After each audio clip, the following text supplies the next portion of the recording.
Mark, well, 2 gold medals. I imagine if there was a Cloud 10, you'd be on it. Yeah, it doesn't get much better than that. 2 events, on top of the world for both events. So, overwhelmed at the response I got from the crowd that was there that travelled over from home, from the team.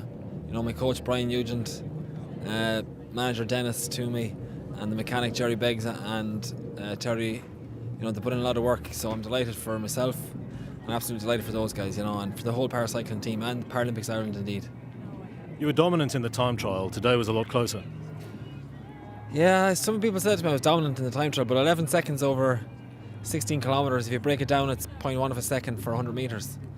So it was tight, and I was up and down in that time trial. So I thought, that would have really taken it out of me for today. And like last year in the Worlds, some of the guys that didn't go so well in the time trial were up top for the road race to save themselves.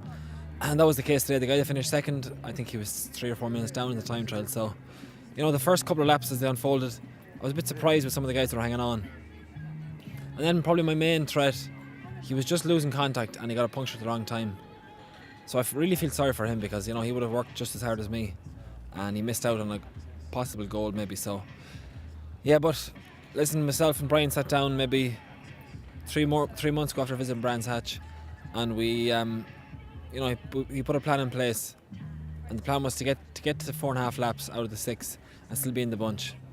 And then from that stage we had replicated attacks, where to attack, who could we attack, where to drop them, and it just worked out perfectly. I got to the finish line with the Swiss guy, and I'd taken him in sprints before, so even though I let out the sprint, I'd slow down the pace. We'd enough of a gap to third to play a bit of cat and mouse. So, it was exciting. The whole day was an exciting day. Do you think, because of your reputation coming into this event, that your competitors plan their strategies around you? Yeah, and well, they have to play their strengths, I suppose. But we discussed that.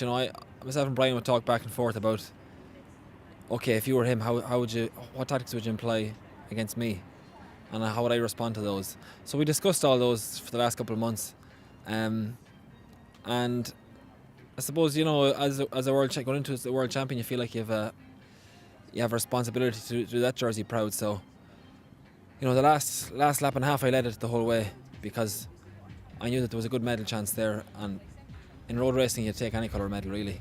And then with 1 lap to go when there was 2 of us, I just drove it on. I knew I could take that guy in a sprint, so I could hurt myself a bit in the hills. And everything we talked about in the months leading up to the games, they came through, and looking up, we're the right side of it. Well, we've got M people playing in the background here, so it seems like an opportune time to ask you. Where to from here? Where do you move on to from here? Oh, for me, I don't know. We're just going to sit down with the rest of the rest of the team and see what the future is. I don't know. I'm going to take a month off and go to the States to catch a Grand Prix and a football game, and it's an immense effort we're putting in here for the last couple of months. So we're going to recap and hopefully promote the sport as much as we can in the next couple of months, and hopefully the likes of Setanta Sports and other channels will really embrace the Paralympic Games, and hopefully we get to inspire the next generation, as they say.